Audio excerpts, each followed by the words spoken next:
Hey everybody, it's Dana. Welcome back to my YouTube channel and blog. Today I thought we would do a little bit of stenciling. So I'm going to use this new stencil from Altenew. This one is called Weave Builder. I really love the design on this one, and I think it'll work perfect for a masculine card. I'm also going to use two inks from Simon Says Stamp in two different shades of gray. So let's go ahead and get started. I'm going to bring in my craft mat for this because I just don't want to get my other mat dirty. And I'm also going to use some Neenah Solarite 110-pound cardstock. So in order to keep my stencil in place, I'm going to use some masking tape. This is just some regular like painter's tape, and I'm going to tape this stencil down over my paper. This is the best way that I find to keep my stencils in place.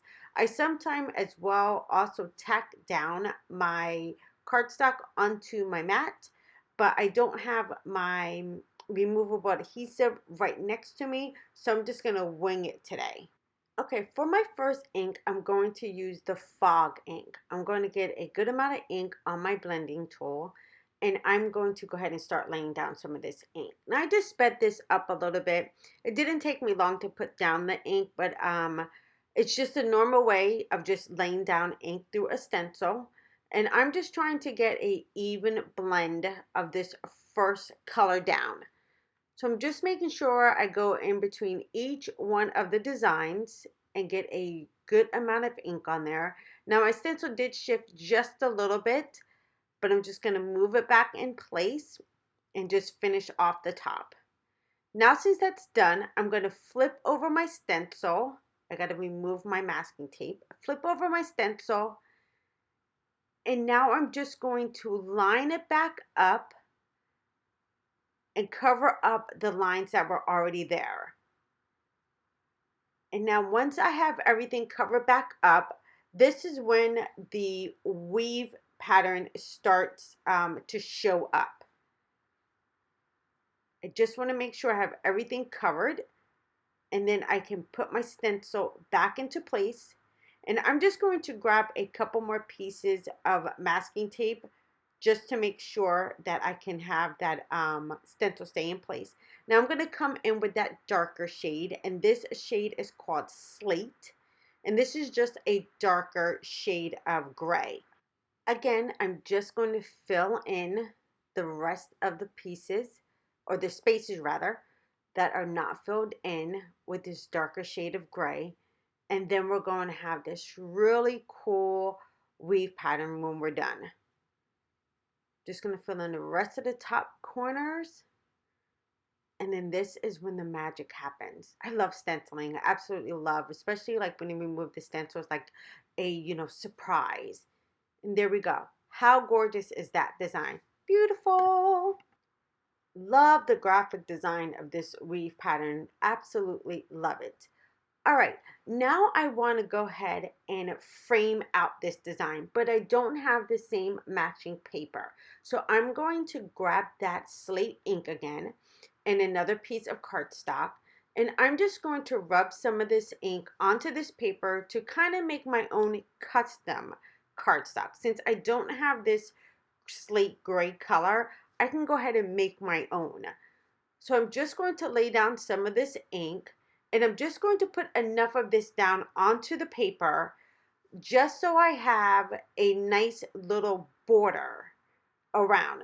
And you're going to see in a second, I'm going to move that out of the way. I just need enough on this paper that when I put down my piece, I have enough to make a little frame around this. That's all I need. Now I'm going to come in and I'm going to tape this down onto that little border piece. Now once this ink kind of settles down into the paper, it does get a little bit lighter, but that's okay. It's still going to be that slate color. I'm just going to use my grid mat to help me out, and I don't need to be perfect on this. I just actually need to get it within that color. And now I'm going to grab my Perfect Layers mini ruler. And you guys seen me use this in a video before, and I'll make sure to link it up above so you guys can see these rulers in action. And I'm going to trim down this piece. Now I just want a little bit of this color peeking around the edge because I'm going to mount this on white cardstock, because you guys know I normally use white cardstock to mount my cards. So I don't want this beautiful weave design just to be on the white cardstock. So just make sure if you're using this tool to bump it against your top piece so you'll get a nice clean border. See, and I have just a nice little border all the way around that design. Now to go ahead and do my card base, I'm going to bring in my Fiskars cutter, and this paper here is Neenah 110 pounds, so I'm matching my cardstocks today. And I'm going to use the channel that is right in my paper trimmer to go ahead and score my cardstock. I'm using my Teflon bone folder, and that's going to give me a great crease for my card.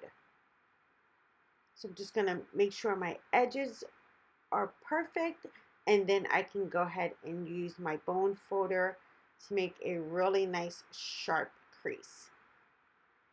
And because this is going to be a top folding card, I want to really make sure I have a really good crease on that. Okay, I don't want to stamp my sentiment directly onto my card panel, so I'm going to use a die. And I love this new die from Simon Says Stamp. It says, "You the best." Absolutely love it. But again, I do not have matching cardstock, so I'm going to create the same way I did the border piece. Again, I'm just going to ink myself up another piece of cardstock so I can get my top layer of the "You the best" sentiment, because it comes with a top piece and a bottom piece. I just want to make sure the top piece of this is in the darker shade. I had to change out my ink blending tool because the other one got a little bit too used and well loved. So I'm just going to ink up a brand new one. And anytime you're doing this, really put a lot of ink onto your blending tool so it really gets the ink into your paper. So back to what I was saying, I'm just going to make sure that I get a good area covered up. And again, I just need enough to where I can get all of my sentiment covered up on that one piece of paper. And then the back piece, I'm just going to die cut in just white. So I just need color for the top piece, and I'm just going to use white for the bottom piece. Now, since I have everything cut out, I can go ahead and finish off the card. Isn't that sentiment just too stinking cute? I absolutely love it. Now, this die is really cool because you can lay your pieces right on top of each other, but you can do it in so many colors. I have done this as well with the back piece being a piece of vellum. You can also do your back piece as a piece of glitter paper. But of course, this is going to be a masculine card, so I obviously don't want to put on a whole bunch of glitter. So for this one, I'm just using a nice white background. And of course, like I said, I want my papers to match, so that's why I'm going to use the Neenah 110 pound cardstock for this. For my adhesive, I'm just using my multi-medium matte in my little bottle with my fine tip nozzle. And now I'm going to grab my tweezers, and that's going to help me line up my darker sentiment right on top of my shadow piece.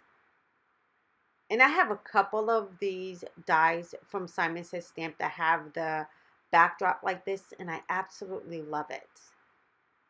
All right, now since that's in place and it's looking mighty fine, I'm going to go ahead and set that aside and put the rest of my card together. So now all that's left is to add this panel to my card base. And I'm going to keep this card really clean and simple. I'm not going to add anything else to this besides just that sentiment. I can line this right over the top. Now, I really love this stencil, so I can see myself doing this in a whole bunch of different colors. I think it's just such a gorgeous stencil. Now for my sentiment, I want this to pop up. I just don't want it to be flat. So I have some 3M double-sided foam tape that I had for another project that I didn't get around to using. So I'm just going to go ahead and cut off a couple of pieces of this with my scissors and pop this up. And this is just going to give a tad bit of dimension to my card without really overwhelming the card at all. So I'm just going to cut off one more piece. And that is going to be a wrap for the card today. I will also share a link to some other backgrounds I've done with some stenciling as well. And all the items will be in the description box below if you guys want to go ahead and make some purchases. All right, that is the card for today. I totally love how this card came out. So I'm going to make a couple more because I have some other card making for some male birthday cards that I need to get done. But thank you guys so much for hanging out with me today. I greatly, greatly appreciate it. I will see you guys very, very soon in another card video. Don't forget to give me a thumbs up and don't forget to subscribe. I will see you guys in another video soon. Take care. Bye-bye.